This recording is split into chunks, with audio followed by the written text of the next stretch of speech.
on peut commencer. Donc voilà,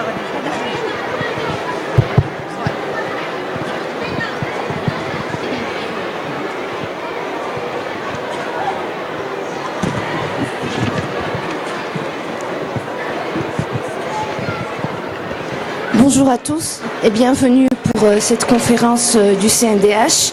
On cherchera à décrypter, à comprendre quelle est la place de la santé sexuelle et reproductive dans les nouveaux territoires des droits de l'homme. C'est à cette question on va tenter de répondre aujourd'hui. On commence par quelques définitions qui s'imposent pour cadrer le sujet. Alors, selon l'Organisation mondiale de la santé sexuelle est un état de bien-être physique, mental et social dans le domaine de la sexualité. Elle requiert une approche positive et respectueuse de la sexualité et des relations sexuelles, ainsi que la possibilité d'avoir des expériences sans qu'elles soient à risque, avec du plaisir, en dehors de toute coercition, discrimination et violence. Alors pourquoi ? Pour que les personnes soient en mesure de jouir d'une vie sexuelle satisfaisante et sûre, et surtout qu'elles aient la capacité de se reproduire et de décider du moment de la procréation. Reste à savoir comment. Eh bien, les instances internationales ont dressé un certain cadre. On apprend que les personnes doivent pouvoir accéder à des informations exactes et une méthode de contraception sûre et efficace. Et également, décider au niveau des femmes d'avoir des enfants quand et comment. C'est un dispositif donc qui s'articule autour de la contraception, la grossesse chez les adolescents, les MST, la mortalité maternelle, les mutations sexuelles féminines, les naissances prématurées et notamment réduire la mortalité. Au niveau de la planification familiale est également en cause avec la contraception, la prévention des avortements à risque et tout ce qui est VIH, SIDA et notamment également la violence à l'encontre des femmes. Alors au Maroc, les outils et les instruments dont nous disposons aujourd'hui sont-ils en mesure de répondre à ces impératifs ? Alors, pour le savoir, nous aurons 3 spécialistes avec nous aujourd'hui. Tout d'abord, Khadija El-Relmi, qui est présidente de l'association de la planification familiale au niveau de la section casablancaise. Elle est lauréate de l'Institut supérieur de formation des enseignants. Et actuellement, vous êtes professeur de mathématiques. Donc, sur le plan associatif, vous militez contre la violence et vous êtes également vous étiez présidente de l'association des enfants sans frontières. Voilà, donc vous défendez les droits des femmes, la citoyenneté, la santé sexuelle et reproductive. Nous avons également le docteur Abdessamad Dielmi, qui a enseigné à Fès, à Rabat et également à Rennes. Il exerce également comme expert consultant en santé sexuelle reproductive.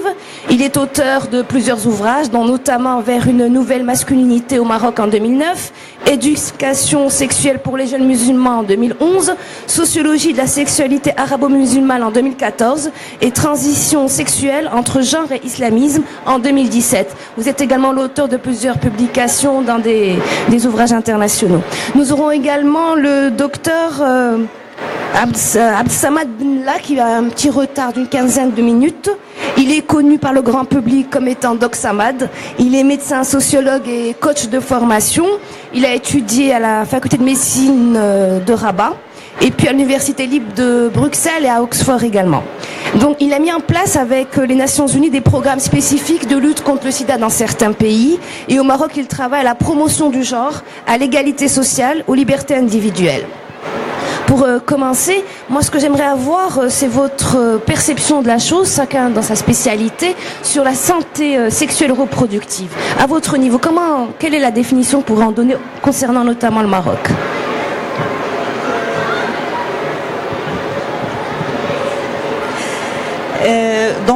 Je vais parler en arabe, en français بدارجة comme ça le message يوصل حتى إلا كاين شباب غادي يجيو يتصنتوا لينا ربما أن يكونوا معنا.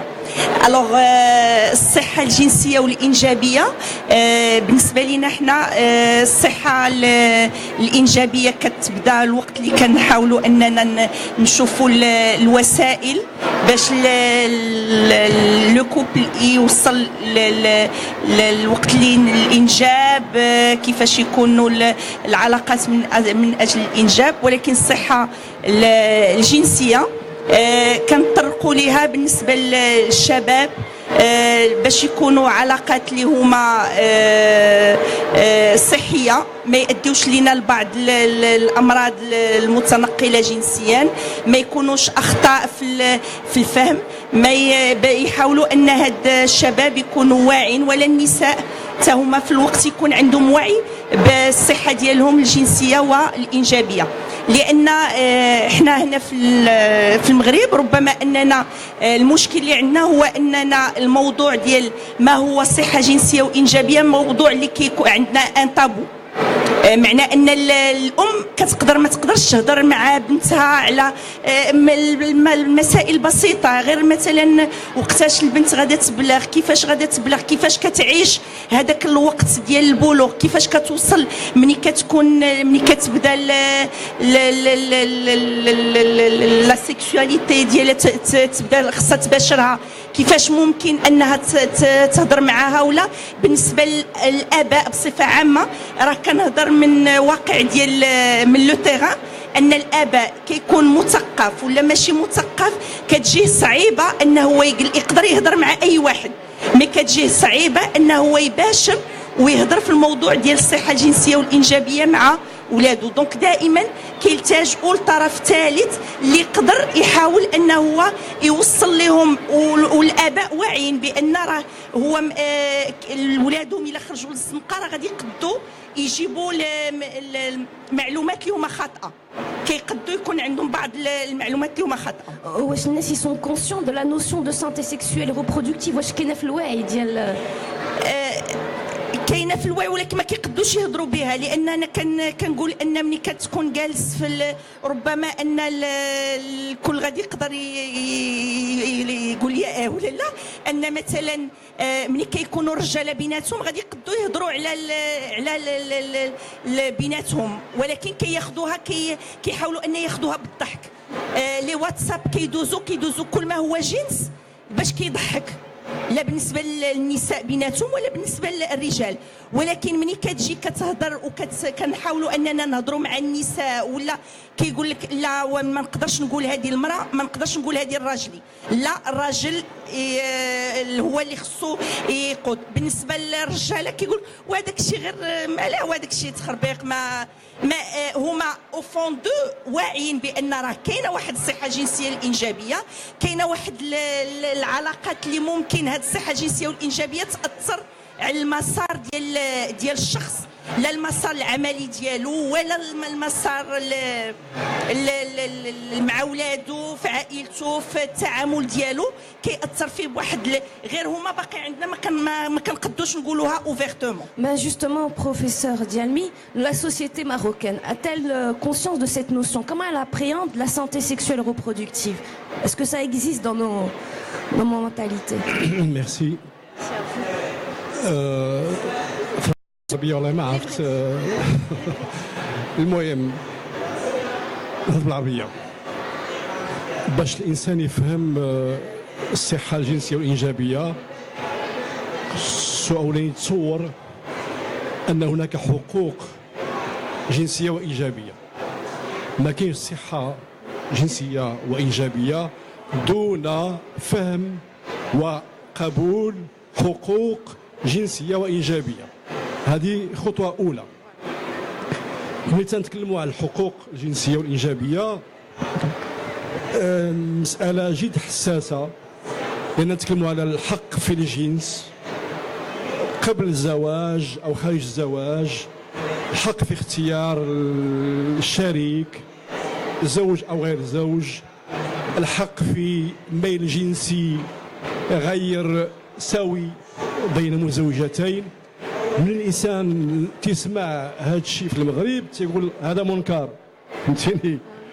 فما يمكنش اذا يتقبل الصحه الجنسيه والانجابيه دون تقبل مفهوم الحقوق الجنسيه والانجابيه.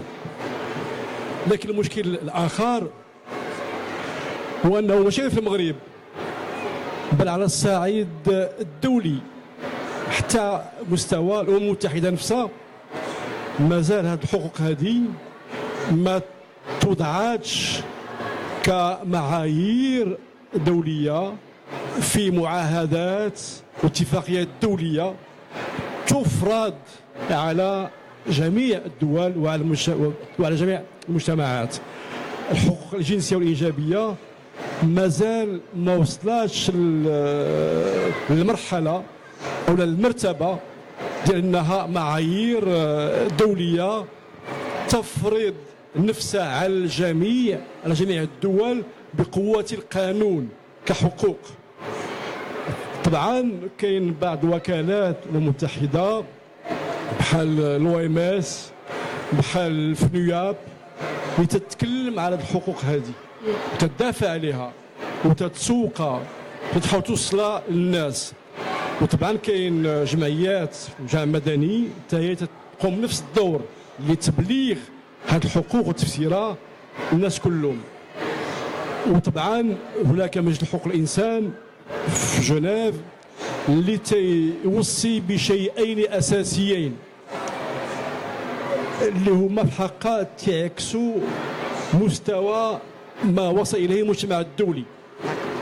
اولا عدم التمييز ضد ما نسميه نحن في المغرب هنا بالشواذ، اي عدم التمييز في الحقوق والخدمات والمعامله ضد المثليين والمثليات والمزدوجي الاتجاه الجنسي والعابري الجنس.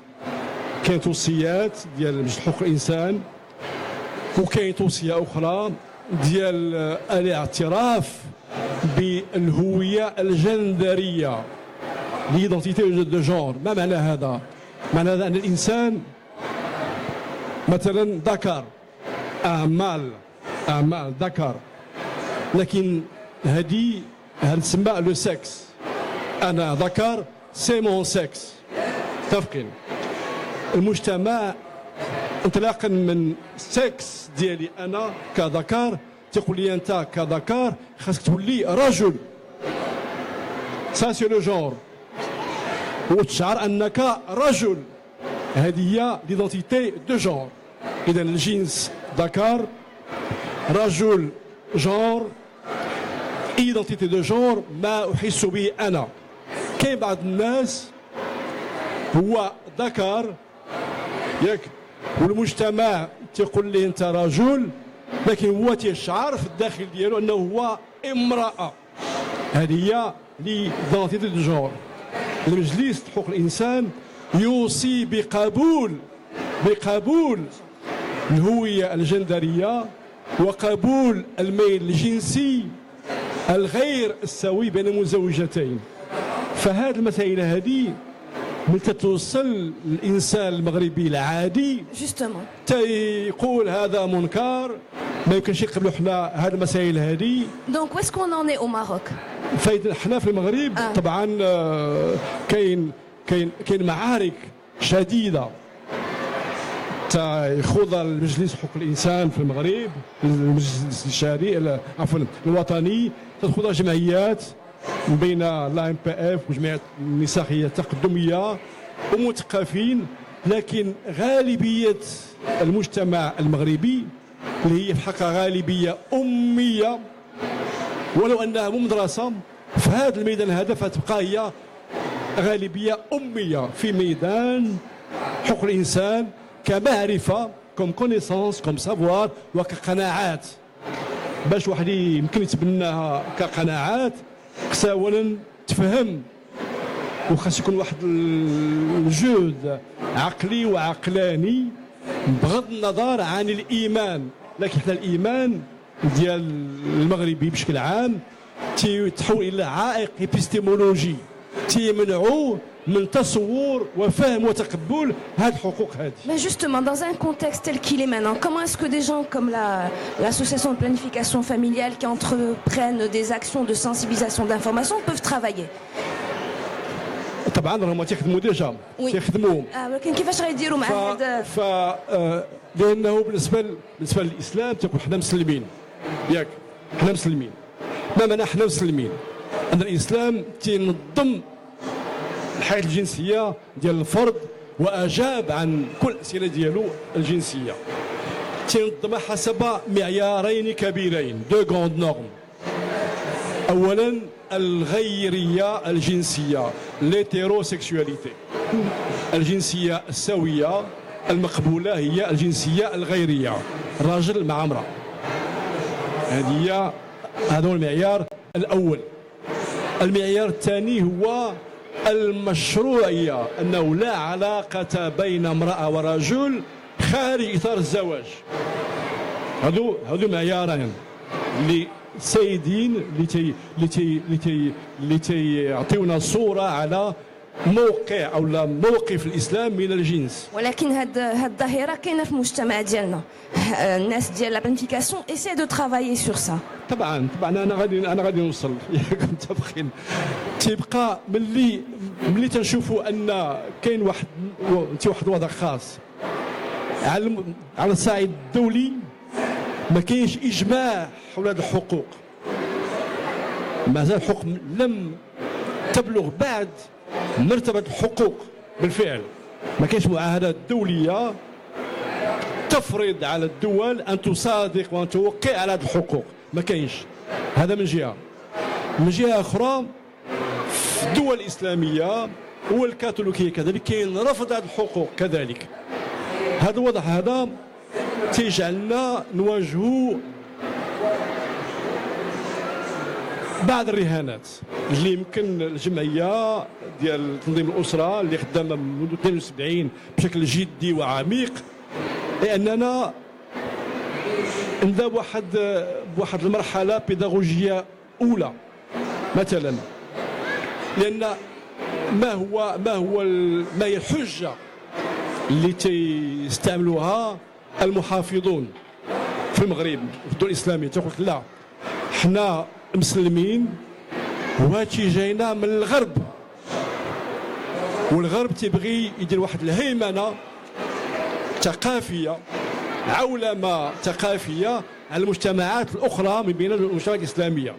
وبالتالي هذه الحقوق الجنسيه والانجابيه والصحه الانجابيه هي غربيه بالاساس، متفقين. فلهذا ينبغي ان نرفضها. دونك يا ان ريجي نوت سوسيتي ريجيت. ينبغي ان نرفضها كشيء جاينا من الغرب كعدو. اول شيء خصنا نبينوا للمغاربه بشكل بسيط ان هاد الحقوق هذه ما جاياش من الغرب، ماشي ديال الغرب، انها الحداثه، لا مودرنيتي. وخصنا نفصلوا بين الحداثه والغرب. ما نقولش ان الحداثه ديال الغرب نعطيها ليه، انا مسلم ان الحداثه ماشي ديالي، لا الحداثه ديالي، انا بنيتها وساهمت في البناء ديالها عبر التاريخ.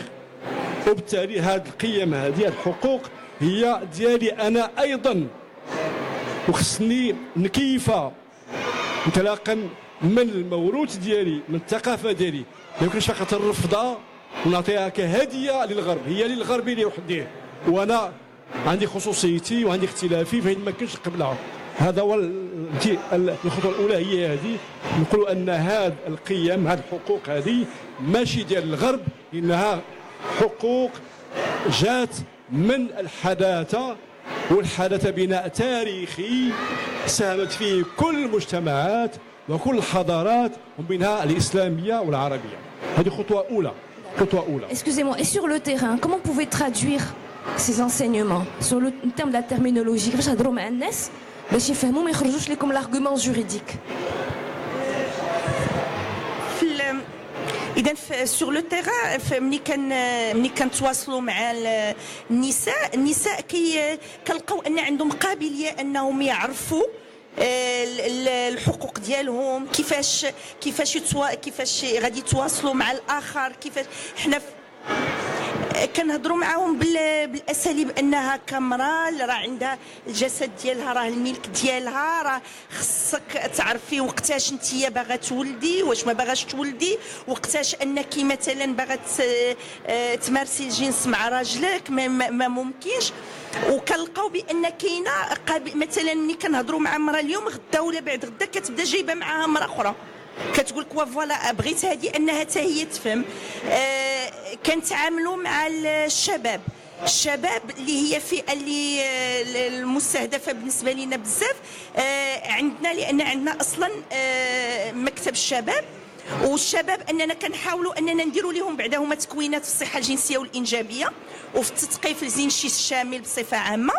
التثقيف الجنسي الشامل اللي داخل فيه العنف، داخل فيه الحقوق، داخل فيه كل ما هو كيخص التثقيف الجنسي الشامل.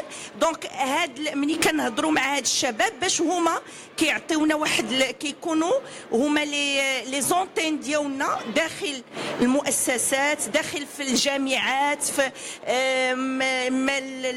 المدارس ديال التكوين المهني، كنمشيو مثلا مهرجانات الحلاقه باش كتكون واحد الناس بزاف، كنمشيو مثلا الحمامات لتوعيه النساء على كل ما هو كيخص الصحه ديالهم الجنسيه. الحلاق كنمشيو عند رجاله وعيالات.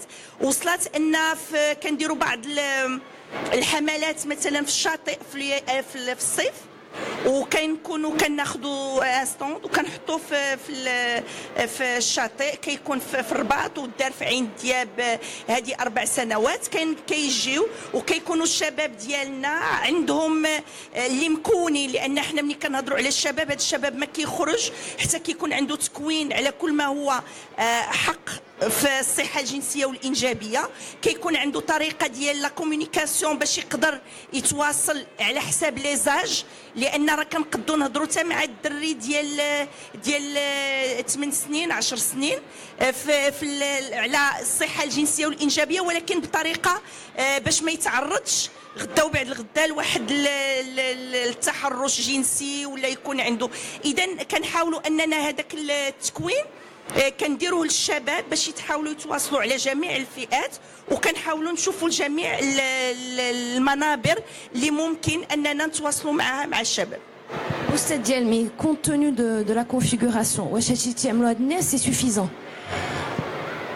Non, c'est-à-dire que ce que fait l'AMPF et d'autres associations, oui. moi je pense que c'est un travail nécessaire, utile, Oui.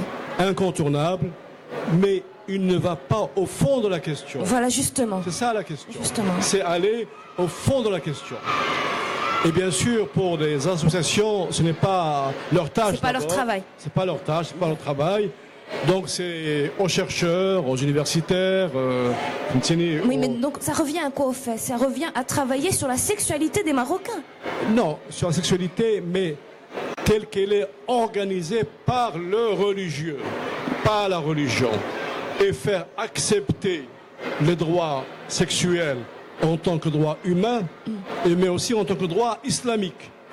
C'est concilier l'enjeu fondamental et profond, c'est de concilier entre les droits sexuels et reproductifs et les droits humains et l'islam. Est-ce possible? Et dans ce sens-là, moi j'ai fait Vous essayez un votre effort, travail dessus, je oui. travaille depuis, c'est que je me suis posé la question. Bien sûr, dans le Coran, il y a des versets. N'approchez pas la fornication, c'est une turpitude et un mauvais chemin. La taqrabu zina, innahu kana fahishatan wa sa'a sabila. D'accord. Les musulmans prennent ça comme argent comptant. Leur foi leur impose d'accepter ça tel que, sans discuter. Moi, en tant que chercheur, en tant que sociologue, je me suis posé la question, pourquoi est-ce interdit? Pourquoi la sexualité, avant le mariage, est-elle interdite? Pourquoi est-elle interdite aussi en dehors du mariage? Il faut répondre à la question. Oui. Pour savoir si la prohibition, si l'interdiction mérite d'être maintenue encore aujourd'hui. Voilà. Ou est-ce qu'on peut la dépasser au nom même de l'islam et de l'esprit historique? Et en fait, la réponse, je l'ai trouvée, elle est simple. Elle est même mentionnée par les fuqaha eux-mêmes.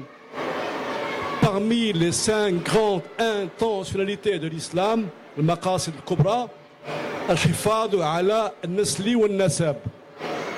Préserver la pureté du lignage. Il faut que l'enfant qui naît soit un enfant rattachable à un lignage, que son père soit connu et reconnu. Or, le père est un statut juridique. On n'est pas père parce qu'on est géniteur biologique, on n'est pas parce qu'on est marié à telle ou telle femme. Ce qui fait que si la jeune fille a un rapport avant le mariage, cet enfant n'a pas de père. Donc il va semer la confusion entre les lignages et les héritages.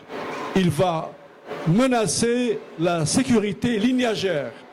Et du coup, la solution, c'est de dire à la jeune fille, abstiens-toi de tout acte sexuel avant le mariage. Pas de sexe. C'était, et comme je l'ai écrit plusieurs fois, le seul contraceptif sûr. Oui. Et avec l'ADN maintenant, avec la génétique? Non, avant l'ADN. C'est-à-dire maintenant, nous avons des contraceptifs modernes. On peut dire aux jeunes filles de faire l'amour, mais de faire en sorte qu'elles ne tombent pas enceintes.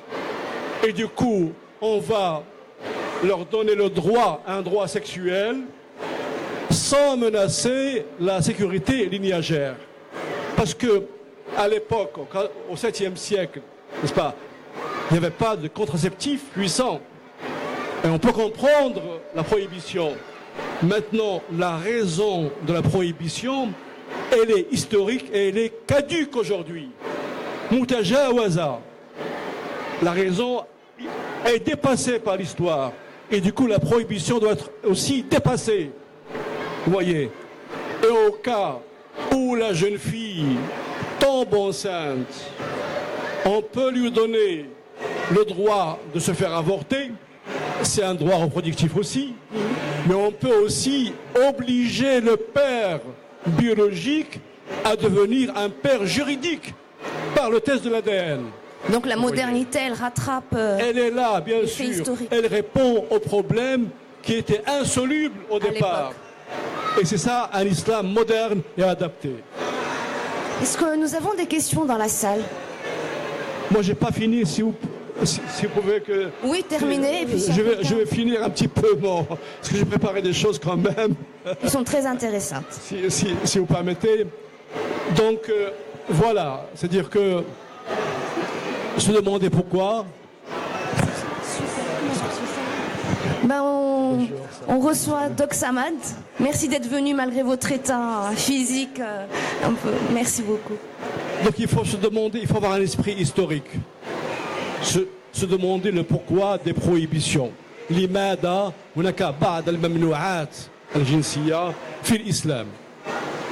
ومثلا نصيبوا الأسباب نوجد أن الأسباب متجاوزة تاريخيا وأن الحداثة كوسائل طبية وعلمية تمكننا من تجنب المشاكل الناتجة عن الحياة الجنسية قبل وخارج الزواج. ثم هذا مثلا بالنسبة للجنس قبل الزواج. بالنسبة للمثلية الجنسية l'homosexualité.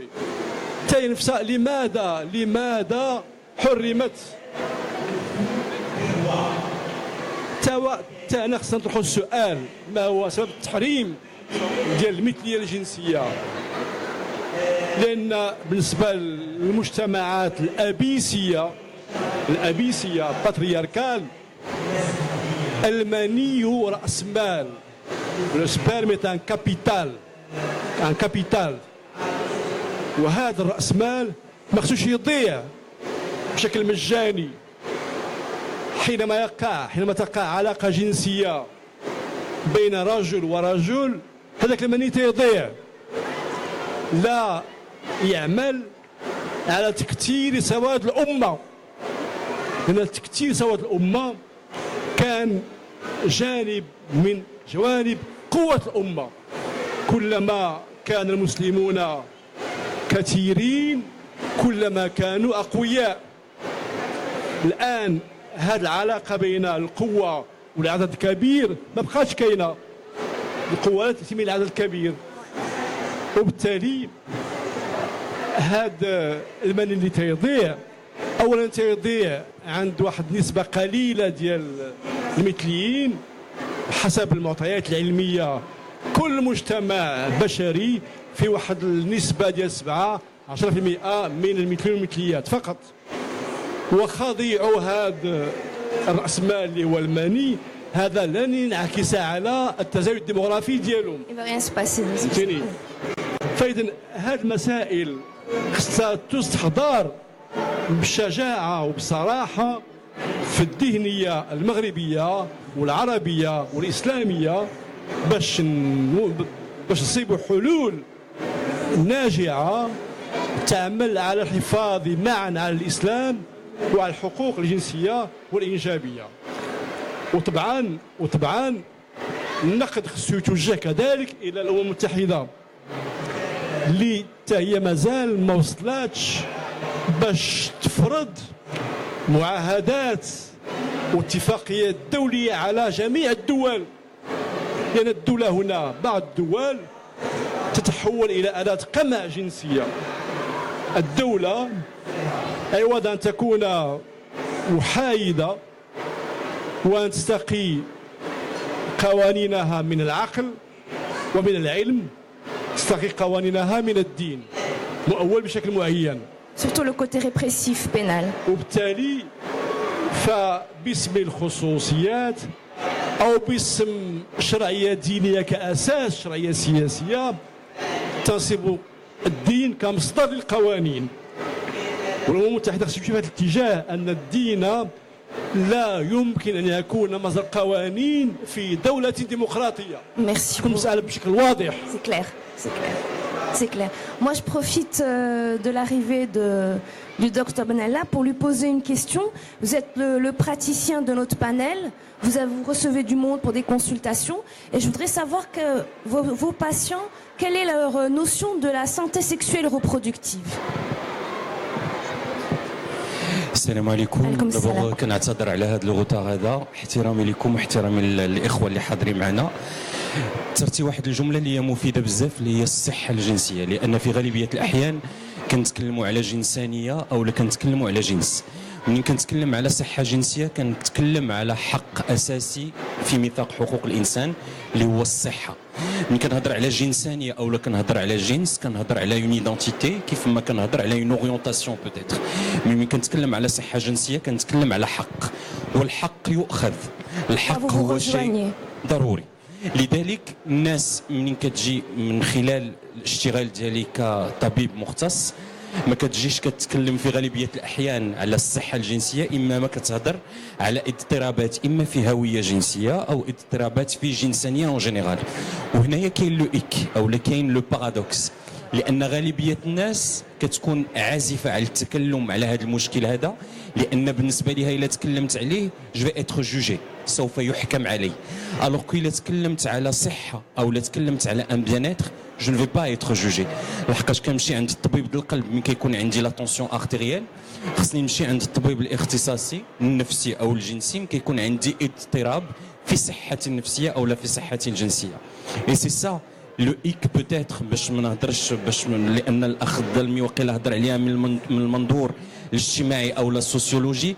هادشي علاش عندنا عزوف فيما يخص التربيه على هاد الصحه الجنسيه، لحقاش في غالبيه الاحيان تناخذوها كوم سي اون ايتي اون تران دانسيتي على دي بوش او لا كنشجعوا على شي حاجه اللي هي خارجه على النطاق الثقافي الديني العرفي الى ما غير ذلك، الوغ كو ما كنشجعوش على الخروج على النطاق العرفي او التقليدي او الديني، اوتون كو اننا كنشجعوا على اننا نتكلموا على شيء يتعلق بصحه وبتوازن نفسي. Donc dans l'esprit des gens c'est encore c'est embrouillé. Mais c'est dire la différence. Énormément, parce que quand vous parlez, comme j'avais dit, d'une sexualité, c'est un sens large. Mais quand je parle d'une santé sexuelle et reproductive, ça me permet de débattre en tant que droit universel. Et ce droit devrait être acquis, comme ce droit devrait être revendiqué par la plupart des personnes. Parce que si je ne parle pas d'une santé et d'un équilibre, je ne pourrais pas parler d'une sexualité ou d'un sexisme ou d'une orientation ou d'un plaisir ou d'un désir sexuel. Exactement. En quelque sorte. Moi je reviens à un cas précis qui est celui de la transmission des maladies sexuellement transmissibles, et chacun dans votre expertise. Mais justement, ça revient à l'infidélité dans le couple. Vous avez certainement des cas qui viennent vous voir où la partenaire est atteinte d'une maladie. Le traitement, normalement, est un traitement qu'on fait à deux. Est-ce que les gens viennent vous consulter pour ça? Est-ce que les traitements sont faits en couple? Malheureusement, non. Justement. Parce que quand une personne, d'abord, a le courage de venir pour dire que j'ai une infection sexuellement transmissible, c'est-à-dire qu'elle a franchi quand même le pas pour revendiquer, je parle d'un couple. Et c'est souvent dans la douleur aussi qui vient. Voilà. Mais aussi, quand je parle d'une consultation de couple pour une infection sexuellement transmissible, c'est que le partenaire a le courage de dire j'ai chopé quelque chose à travers une relation extra-conjugale. Et c'est un courage. Justement. D'abord de le dire. Que vous assistez à ces scènes de courage. De plus en plus. Et c'est favorable de telle sorte à ce que les gens commencent à revendiquer quand même leur état de bien-être. Ça, c'est de 1.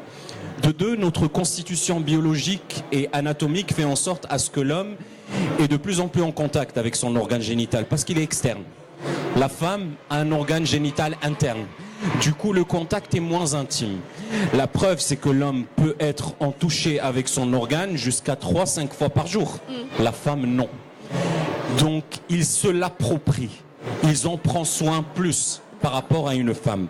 C'est pour cela que le travail sur soi et surtout le travail sur ce contact qui devrait être dans l'intimité et surtout dans le respect devrait être de plus en plus avec les femmes. Surtout que nous sommes dans une société qui est quand même sexiste et une société qui est masculine, qu'on le veuille ou pas. Parce que c'est une société qui privilégie l'homme par rapport à la femme. Donc la femme a de moins en moins de revendications par rapport à ses infections. Donc elle en parle de moins en moins. Et c'est toujours elle la cause. C'est pas toujours l'homme, mais c'est toujours la femme qui en est la cause. Malheureusement, ce n'est pas le cas, mais c'est toujours perçu en tant que ça. Donc, et à partir de là, et merci d'évoquer ce sujet-là parce que c'est un problème de santé publique. Quand je parle d'infections sexuellement transmissibles, c'est plus de 400 000 cas qui apparaissent par an.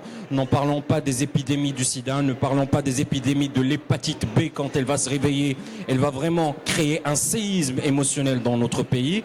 Et je parle des condylomes, de l'herpès, etc. Donc n'en parlons même pas.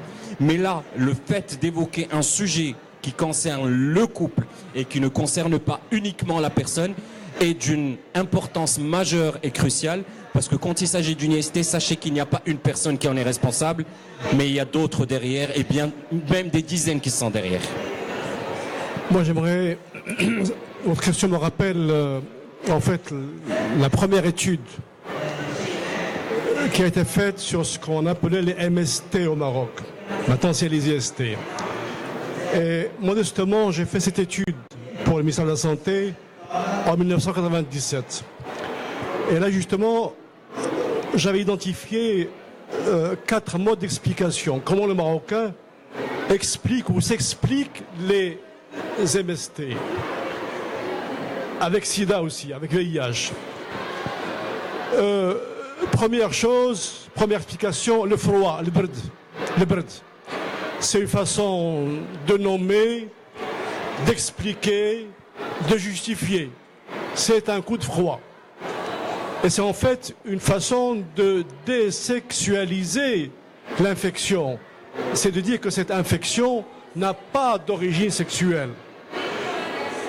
Avant de passer aux autres mots d'explication que j'ai identifiés en tant qu'anthropologue ou sociologue, malheureusement, à l'époque déjà, beaucoup de médecins utilisaient cette notion eux-mêmes, surtout quand un couple vient pour consulter, pour maintenir l'équilibre du couple, le maintien du couple, le médecin dit c'est du bird, c'est du froid. Et donc ici, le médecin croit bien faire en maintenant un couple en vie, mais en fait, il ne rationalise pas la pensée quotidienne du Marocain. Il reproduit une explication sauvage, non scientifique, primitive, primaire. Vous voyez. Deuxième explication, on rattache les IST à la débauche. La débauche en tant que rapport illégal ou rapport anormal, non légitime ou non sain, pervers. Troisième explication, c'est une punition divine parce que tu as forniqué, parce que tu as mal agi, tu es puni par Dieu. Quatrième explication, la proxémie corporelle. Juste parce qu'on est à côté d'un séropositif, on va être atteint aussi de VIH, SIDA, etc. Donc, il faut faire un travail déjà pour rendre l'IST effectivement IST. Les IST sont IST pour les médecins, pour les scientifiques seulement. Mais pour le commun des Marocains, ce ne sont pas des IST. Elles ne sont pas toutes transmises. La logique de transmission n'est pas encore adoptée et assimilée par les Marocains, vous voyez. Et même chose pour la virginité, pour en venir à un autre droit de la santé sexuelle. Des médecins refont des virginités artificielles. Nous sommes d'accord. Des sutures d'hymen, des hyménoplasties. Et là aussi, ils croient bien faire. Ils rendent service à une jeune fille, ils lui évitent le scandale. Mais en fait, et ça je le dirai le vendredi avec professeur Rachid Boutayeb, qui est urologue, qui est là avec médecine, qui organise aussi une rencontre sur ce thème-là vendredi prochain. Les médecins, ce faisant, trahissent une double morale. La morale patriarcale, qui impose aux jeunes filles l'abstinence et la virginité, et la morale féministe, qui au contraire leur donne le droit d'avoir une sexualité. Et en refaisant un hymen, ils trahissent les deux morales. Ils perdent sur les deux tableaux. Mais ils gagnent sur le plan financier peut-être. Mais justement, moi, quand on a parlé il y a des populations cibles qui sont un vivier des maladies sexuellement transmissibles, ce sont les prostituées, les travailleuses du sexe, et vous travaillez énormément avec ces gens-là. Comment ça se passe à votre niveau? Ont-elles conscience de la gravité de la situation? Ont-elles une notion de santé sexuelle? Oui, ils ont conscience, mais le problème qui se pose, c'est le problème économique. Une travailleur de sexe, c'est pour avoir de l'argent. Des fois, le partenaire, je suis consciente, un moyen de contraception. Le partenaire refuse en général. Le partenaire en général. Ils disent que, par exemple, le préservatif, ça va diminuer son plaisir. Donc هنا كيكون عندهم عارفين اشنو كاين mais des fois كيحسوا براسهم بان ils ne peuvent rien faire. Mais qu'est-ce que vous faites concrètement? Est-ce que vous faites de la distribution? Comment ça se passe sur le terrain? Elles sont au fait de la chose. Oui, on essaie باش نخليوهم انهم تكون عندهم هما واحد في هذاك في الشخصيه في لا ديسيزيون. لان ما يمكنش ان غادي يجي واحد من الزنقه غادي يقدر يجيب لي اون مالادي دونك راه لو كور ديالك دونك تو دوا اتر كونسيونت بان راه il t'appartient خصك تحافظي عليه كيفاش غادا تحافظي عليه tu dois être maître de leur inculquer une notion de droit le droit de leur corps de disposer de leur corps comme elles voudraient. Mais ça m'amène à une autre question qui est celle de la sexualité des adolescents. Et ça je trouve que c'est très important parce que... Juste une phrase à propos du préservatif. On y est. Toujours au Maroc, toujours encore, et ça je l'ai écrit il y a déjà 20 ans, le préservatif est considéré comme un instrument vulgaire pour se protéger d'une maladie vulgaire dans une relation sexuelle vulgaire. Et c'est grave. Alors qu'il est en fait le reflet d'une morale civile et civique. Et c'est l'enjeu qu'une association comme la RPF doit vraiment défendre.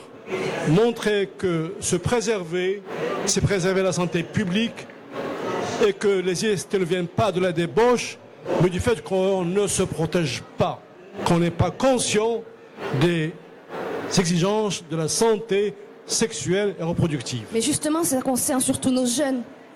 nos jeunes et leur sexualité. Qu'est-ce qu'il en est? Ce qui m'a intrigué, c'est deux choses, avant de répondre à votre question, pour être bref.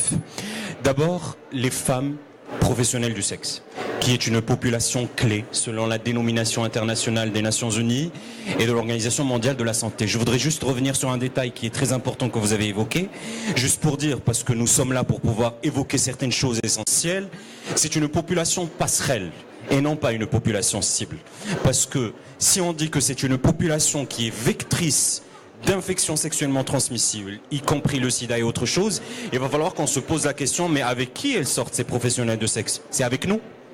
Donc, nous sommes tous à risque par rapport aux infections sexuellement transmissibles. Et vous avez très bien dit en disant que le pouvoir de négociation de préservatifs passe par l'estime de soi et l'estime de corps. Et c'est une chose qui est quand même assez importante. C'est la liminoplastie ou là, le fait de faire des opérations pour pouvoir reprendre l'hymen, ce qui constitue quand même une... voilà.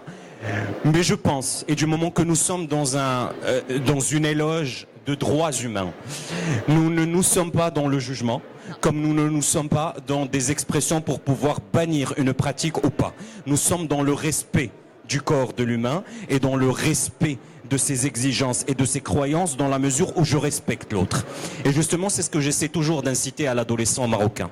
C'est de pouvoir d'abord se respecter, admirer son corps, et puis par la suite le partager quand il le faut et quand il le veut avec la personne qu'il voit convenable par rapport à tout ça.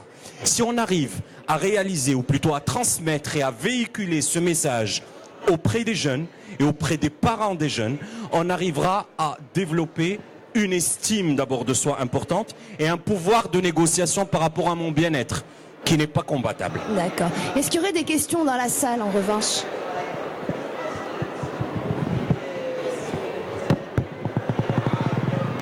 شكرا.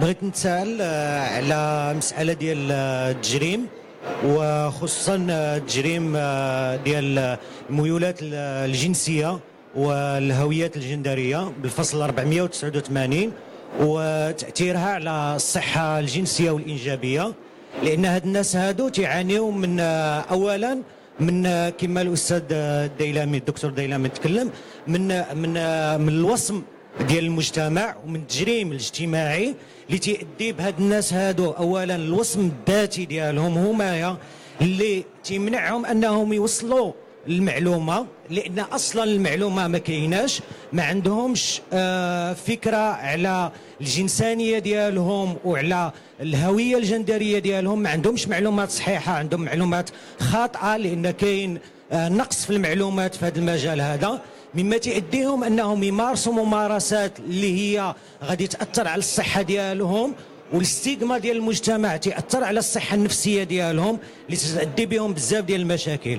والتجريم ايضا تحرمهم من الحق في الصحه على انهم منين تيوصلوا للمراكز الاستشفائيه اون فوا غادي يجي شخص عنده ممارسات جنسيه مثليه او لا شخص عابره ولا عابر جندري عنده ممارسات جنسيه بالنسبه للمجتمع تعتبرها شاذه، الطبيب اول حاجه غادي يوصموا.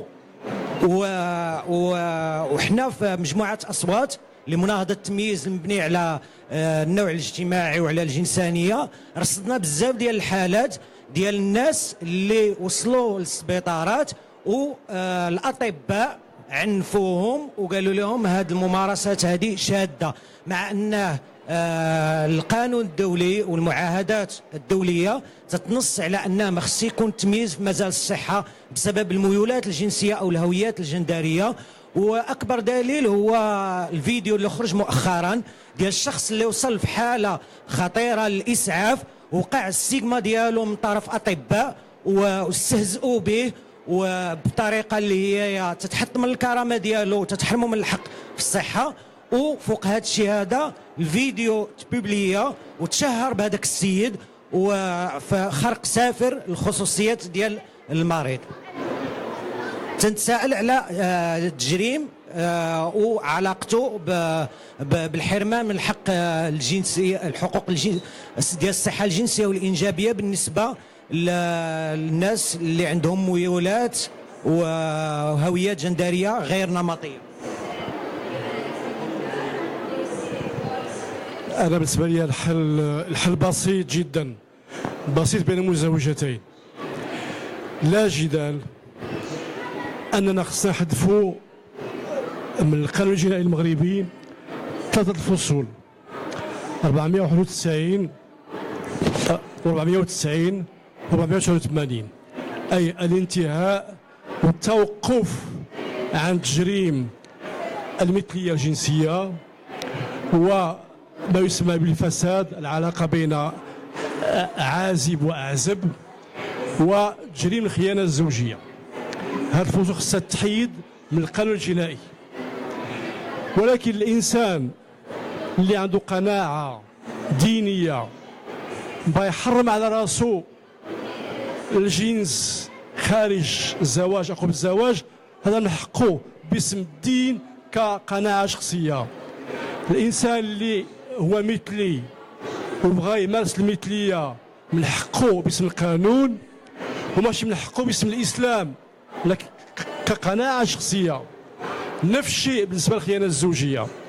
الخيانة الزوجية خصها تحيد من القانون الجنائي وتدخل للقانون المدني. الطرف المتضرر يمكن يرفع دعوى مدنية لطلب تعويض أو طلاق. هنا تنوفقوا بين الحقوق الجنسية من جهة تحترمها للمواطن، وتحترموا الحق للمؤمن اللي بغى يتصرف جنسيا حسب قناعته الدينية. ميرسي. وهذا طبعا تؤدي إلى تربية الهيئة الطبية الصحية بشكل عام باش توقف عن التمييز، ما تبقاش تصرف كطرف محاسب، كطرف محاكم. الطبيب عنده وظيفة علمية تقنية علاجية لا علاقة له بالأخلاق تماما. مخشوعة القضية هذه، أنه أمام مرض أو حادثة فلا حق له أن يحكم أخلاقيا أو دينيا على سلوك ما. Merci professeur. Vous avez quelque chose à ajouter monsieur Benny? غادي نزيد غير نقطة أساسية ومهمة خصني نعرف، وكنهضر بوضعيتي كطبيب. ملي كنتخرجوا كنأديو القسم اللي هو قسم أبو قراط على أنني غادي نداوي كل إنسان كيف ما كان العرق، كيف ما كانت الديانة ديالو ايتترا. هذه بوتيتر معلومة اللي ما كيعرفهاش الجميع. من غير شنو قال الأستاذ ديالمي على القوانين وعلى الفصول إلى ما غير ذلك، تنبغيت ناخذ الإنسان في فرديته، يعني في شخصه. منين كنمثل واحد النمطية اجتماعية مختلفة، أو كنمثل واحد العنصر اجتماعي اللي هو ماشي سائد، خص تكون عندي دابا قناعات. هذه أولا كنهضر على شخص. ثانيا نخرج من دور الضحية، لأن منين كنبقى تنلعب في دائرة الضحية على أنني أنا منبوذ، أنا مظلوم، أنا ما عنديش حق، أنا ما كنعرفش، أنا ما كنفعلش، أنا ما كنتركش، تندخل دون سكون ابل لو سيركل فيسيو دو لا فيكتيميزاسيون. كندخل في دائرة اللي هي دائرية ما كنخرجش منها ديال الضحية. لذلك وجب المعرفة. أخي منين كنكون كنعبر على نمط مغاير خصني نتزود بالمعرفة، نعرف شنو هو حقي في الصحة، لحقاش كنهضر معاك بحق صحة.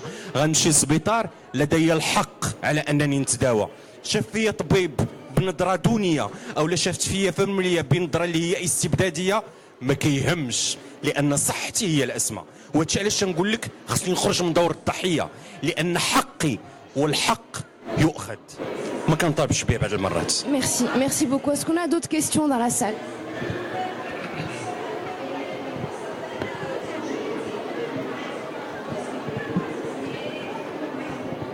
مساء الخير.